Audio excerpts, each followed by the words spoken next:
So it's been over a year since I started FPV, and I have a few regrets. Let's talk about it. The first big regret that I have is starting with DJI. Not because I don't like DJI, but had I been more educated, I probably could have went with Walk Snail, HD0, or maybe even analog and saved quite a bit of money, and I would have had more drone sizes to pick from. I kind of feel like it affected the risk I was willing to take when I started flying. Like, for example, being scared to do certain tricks, or being scared to fly around trees, or being scared to hit certain gaps, you know what I mean? It just really made me nervous that I was flying something so expensive. Or maybe it was just the fact that I knew how expensive the drone was altogether. Maybe that was a contributing factor, not just the DJI camera, but it's too late to test that theory now, so whatever. And another factor that led to me going with DJI first is because of the brand name. Not because I'm just loyal to DJI as a company, more so because I know of people that have used DJI drones in order to capture footage. I know the quality that comes out of that camera, and I've also flown, Mavics here and there. So I was a little bit familiar with the platform and what to expect from the platform. And then on top of that, DJI is everywhere, right? Most of the professional footage that you've seen that drones have taken is from a DJI camera or some sort of cinema camera if they're not using a DJI drone. But in the end, DJI wasn't a bad choice by any means, and the O4 unit actually looks really, really dope, especially the light version, and I can't wait to get my hands on it. But yeah, if I had to go back and do it all over again, with the knowledge that I have now, I'd probably go a different direction. The second regret that I have is not building my first drone. And this one is definitely a hindsight is 2020 situation. The first drone that I got was a Speedy Bee Master 5 V2, and it's a pretty decent drone, all things considered. Has a great stack, a great camera, the frame is decent, the motors are kinda mid, and it also has LEDs, which makes no sense because the O3 air unit is not good in low light situations, so I'm flying during the brightest points of the day and not in the dark where you could see the LEDs good, but whatever. And ever since I built my own drone and went through the tuning process and made sure I had better motors and made sure I modified the ESC settings, so on and so forth, I haven't touched the pre-built drone in a long time. In fact, it's probably been a good 6-7 months. So I guess that speaks for itself. But I will say the pre-built did allow me to get comfortable with how everything was connected in order to make the thing fly. Like, for example, there was several different times where I've crashed it and I've had to take it completely apart, whether it was to replace the O3 air unit, which I've done, or whether it was to solder something back, which I've done, or whether it was to solder a GPS on there, which I had to do because I lost the one that came with it. It really taught me a lot about how a drone is connected. So pros and cons, but it is what it is. But I do wish I would have at least done a little bit more research and attempted to build my own drone, because I feel like it would have helped me understand the components a little bit more in relation to when they break.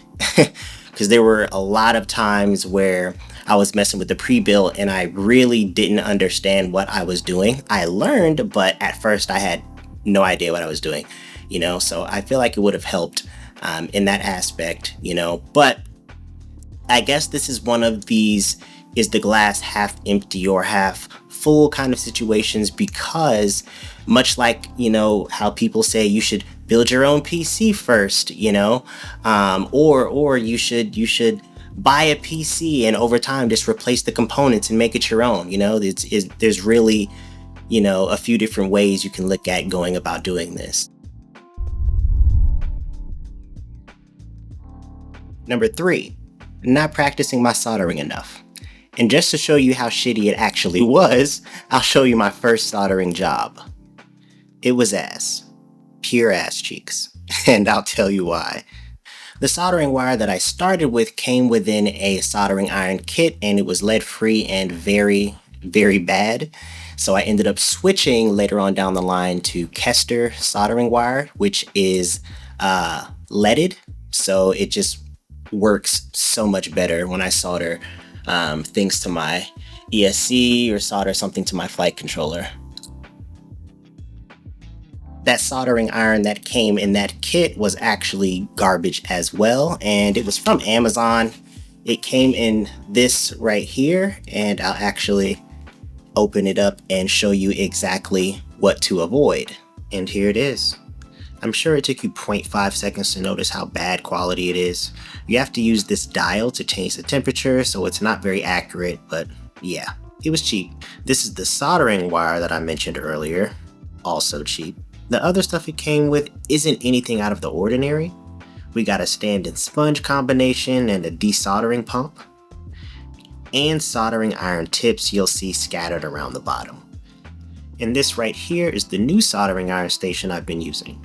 It's not as cheap as the other one, but it didn't cost an arm and a leg either. It's digital, so it's a little more accurate, a lot more accurate, and I got this from Amazon too. The kit also came with soldering flux paste, which wasn't leaded, and it, to be honest, wasn't very good, so I ended up going to my local hobby town and getting some soldering paste here. If you want to check that out, I mean, it's pretty standard, nothing special for real, but it works and I like it a lot. And then I also picked up a flux pin, which is, this shit is the GOAT, bro. You need a flux pin. It helps so much.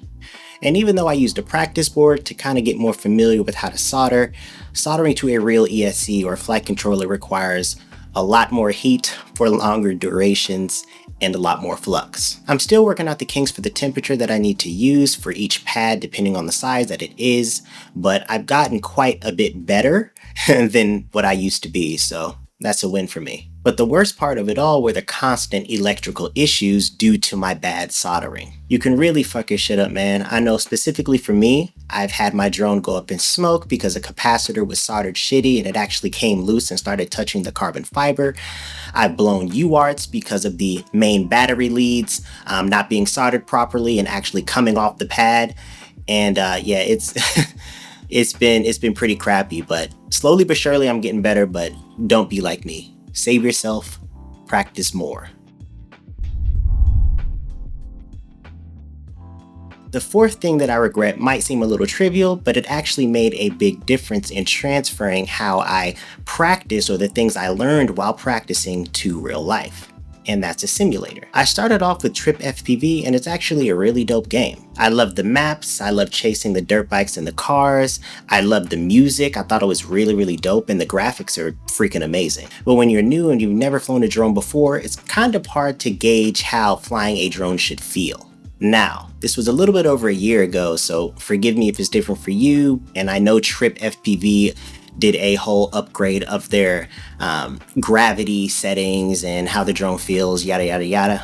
But after playing that, then going to play Liftoff, when you've flown a real drone and then you go to play something like Liftoff, or I've heard even great things about Velocidrone, you understand, okay, this feels more like a real drone than this other game does. This other game feels too floaty, right? The gravity's off, right? So to me, Liftoff, was it kind of gave me a great feel for transitioning what I was learning in that game to actually flying my drone in real life, and it helped me a lot.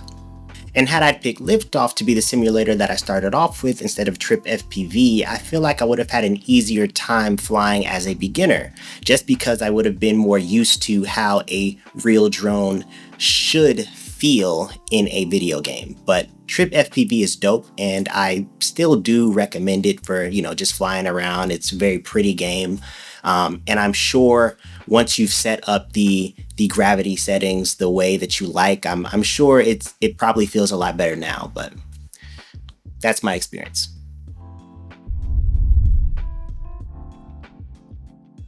The last thing I regret is not buying one of these things sooner. A drone saver. Now, I haven't had to use this yet, and I got this as a gift after getting my drone stuck in a tree at a park. And if I had known about this at the time, I probably could have got back an hour or so of my life instead of trying to throw a car ice scraper up at a branch to get my drone back down.